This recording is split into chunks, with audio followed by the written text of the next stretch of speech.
Hello everyone, it's Brett here, Lionheart84, and I've managed to, thankfully at last managed to get a few days away, and I thought I'd come and walk and have a look at the local botanical gardens. And right by the sign where we come in there's a carob bean tree, quite common down here in the Mediterranean, and it has actually got some dried out pods in it, so it is a fertile one. So we're going to have a walk around here and stop and start the video and see if there's anything interesting to film in the way of tropical fruits or unusual plants. There we are. Actually they call it a locust bean, although we call it a carob. Ceratonia siliqua.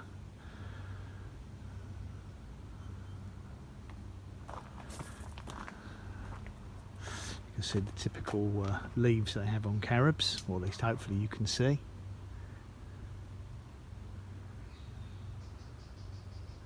There'll be plenty of them here.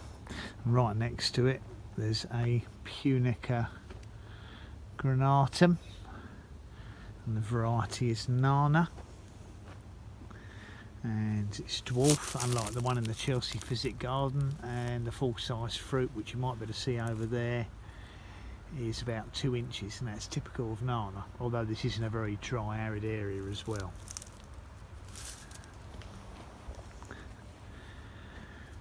Right, I'll pause the video, and if and when I see anything of interest, obviously I will restart the video, and perhaps I'll see some plants that I've never seen in here before, because I'm a bit more knowledgeable about some of them.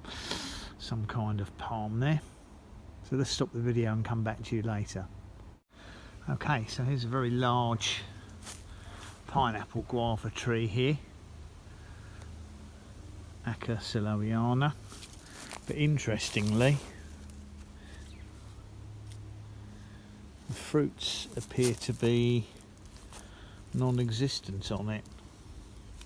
Doesn't look as if it's set any fruits that you would describe as set fruits. Nothing like the ones at home are. I mean, it seems to be self-fertile, but look, we're in end of September and the fruits haven't swollen at all. That's very bizarre. Whether or not it flowered very late here because of the dry climate, I don't know, but I can't see any fruits on the tree whatsoever, which is quite a surprise and a bit of a disappointment. Very strange. Maybe something to do with the arid climate. Still, if there's pineapple guavas here, there may be some more unusual stuff as well. Back to walking around. Okay, so this might interest a few people who like their unusuals, because the leaves on this kind of look familiar but not familiar, but in actual fact this is an Eriobopteria deflexa. So this is another member of the loquat or loquat family. In actual fact, I'm looking at it here and it's got a small fruit on it. Now I can't remember if these fruits, when they're ripe, are considered to be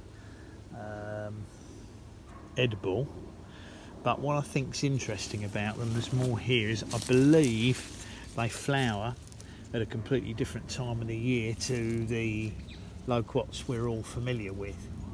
So I think there's thoughts that they could be crossed with the loquat to possibly produce a plant that flowers at different times of the year. Looks a little bit sparse here, but I think it's the first time I've ever seen deflexa, so quite interesting to see. I'm rather hoping at the garden there might be a white sapote here, because the last time I came here a few years ago I didn't know what white sapote plants look like, so I wasn't looking for one. So obviously I'll keep an eye out, and should there be one I will let you all know. If you like your cycads, I do have incredible displays of cycads here, and also probably related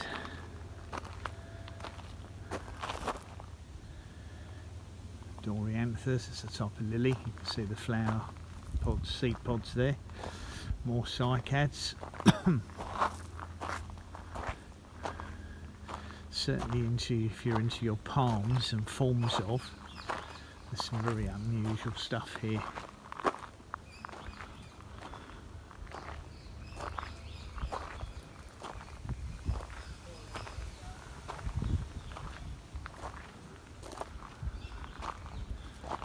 Okay, I should pause the video and carry on walking.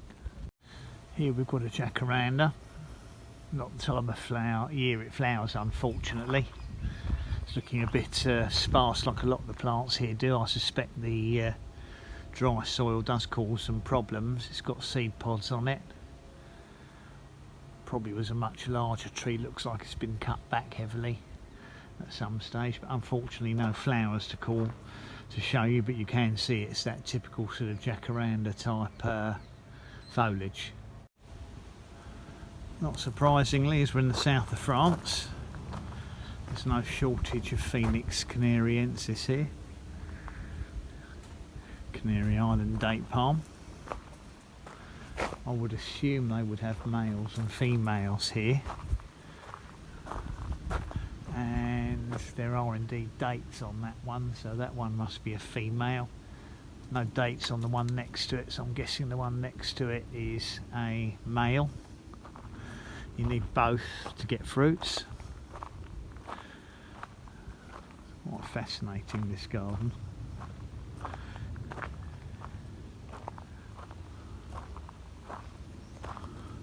Walk round this way. I'll pause the video and again start it up if I see something of any particular interest. You may not be able to see with the sun shining through the trees, but this is an Arbutus andrachni. It's one of the members of the strawberry tree family. This one's noted for having a particularly red stem and flaky bark. I think you can see. It's grown for its ornamental bark. I'm not sure what the fruits are like on it. There are a lot of strawberry trees down here, but not so many of this particular species. Quite a large tree. Bit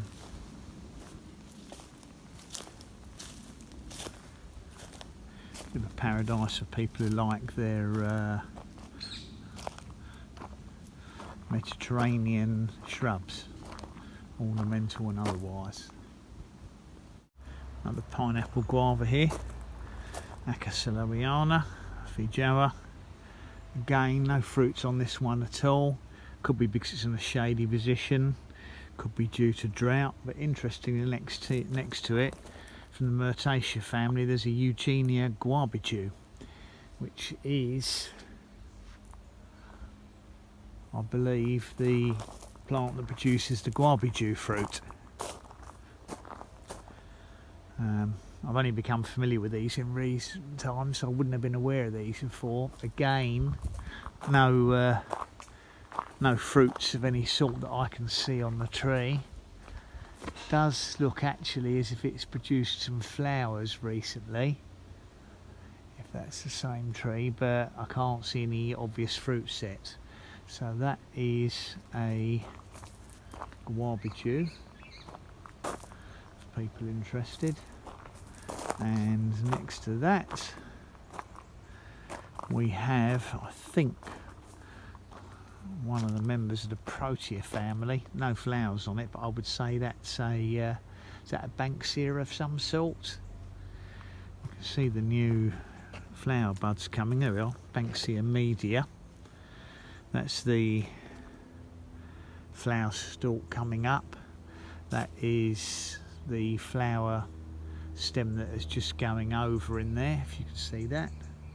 And then these brown ones are the finished and dead flowers. It's kind of somewhere in between its flowering season at the moment, and obviously it's warm enough here to grow various proteas. There we are. I just walked around the plant. I noticed there was a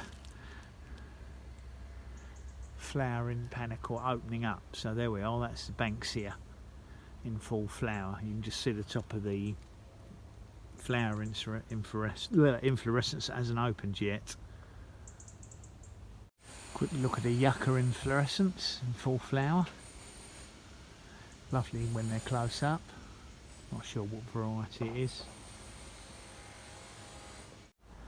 Okay, so this is exciting. Again, another plant that I wasn't familiar with before. This is Carissa macrocarpa, or Natal plum, and there is a very small fruit on it. There we are, Carissa macrocarpa. got a very small fruit on it. Again, I think this garden's extremely arid. Obviously the plant's fully hardy here, but unfortunately the fruits are extremely small. Certainly not what you would consider to be an edible size. I guess this is their African section of garden here.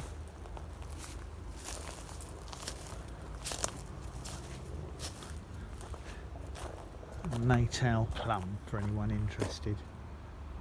Just thought I'd stop and look at these. Being visited by some very spiteful looking hornets. I better keep well away in case that's one of those.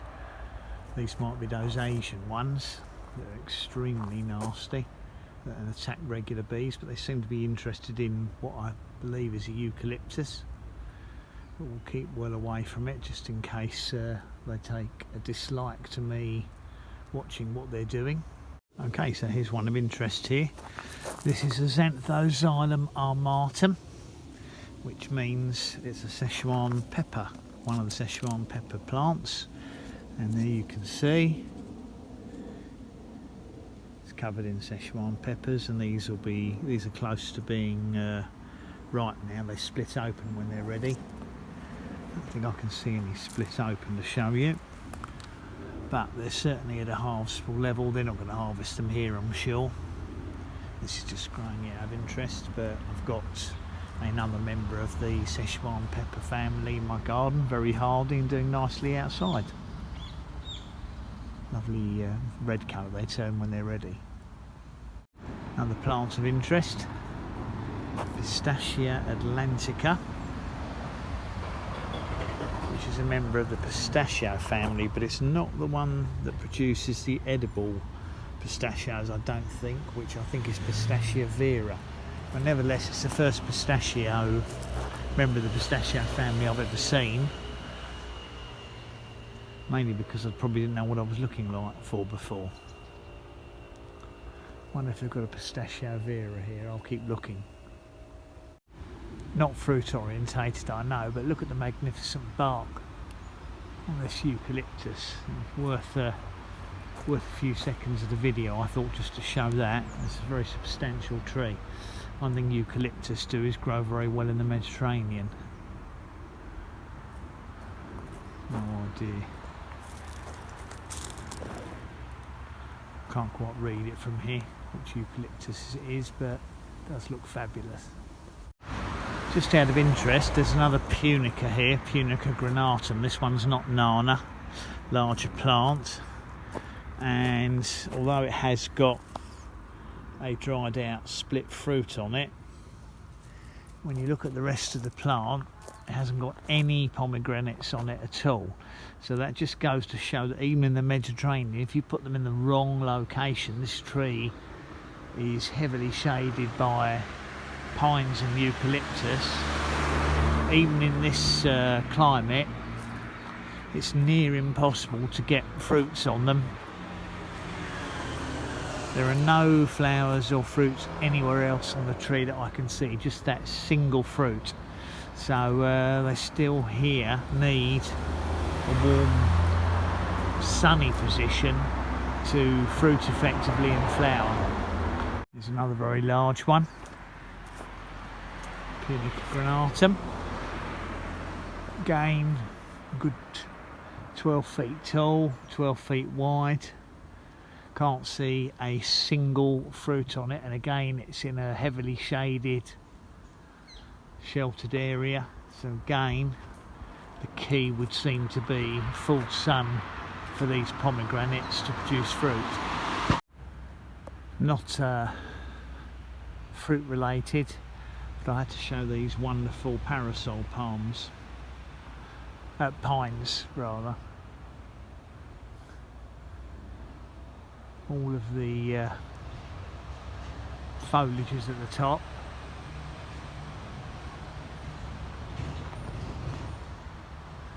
And they form like giant parasols at the top of bare stems. Must be a good 70, 80 feet tall, maybe taller. Magnificent. Makes a nice shade canopy if you want to be cool. As is often the place with these places, you don't always spot things. Walking around, what caught my eye suddenly here was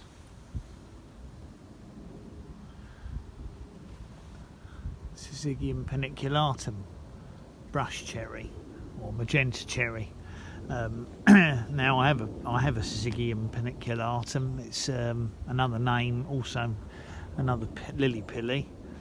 But out of interest, although this plant is probably a good 12 feet tall, doesn't have any berries on it, certainly no flowers on it. Again, not particularly healthy looking. I don't think they keep their plants very well watered here. Probably difficult to hydrate a garden this size properly. I'm presuming it's not one on the other side, but I'll just walk over and see. Looks like a different plant. Oh, it's a buddleia of some sort. Yeah, so they have got a Syzygium here. Only got the one that I found, but doesn't look if it's flowered, and it's certainly not fruiting. And I think mine look a bit healthier. Oh, actually, talking about flower buds, looks like it's either going to flower or has flowered. It's very late in the year, but certainly no fruits on it. Well, I hope you enjoyed the brief walk around this botanical garden. Perhaps disappointingly, I thought there might be some avocado trees here as they grow down here. No pawpaw, no white sapote, no really exotic Mediterranean growable fruit plants, but nevertheless a nice walk around, and most interestingly, not one single citrus. I'm absolutely amazed. I presumed there would be citrus plants in here, but no citrus at all. Although we did see obviously some other interesting plants en route. Thanks for watching the video, much appreciate it. Please give me a thumbs up, share if you think anybody might be interested, subscribe to my channel and click on the bell to get updates on new videos as they come out. I'll see you all soon. Brett out for now.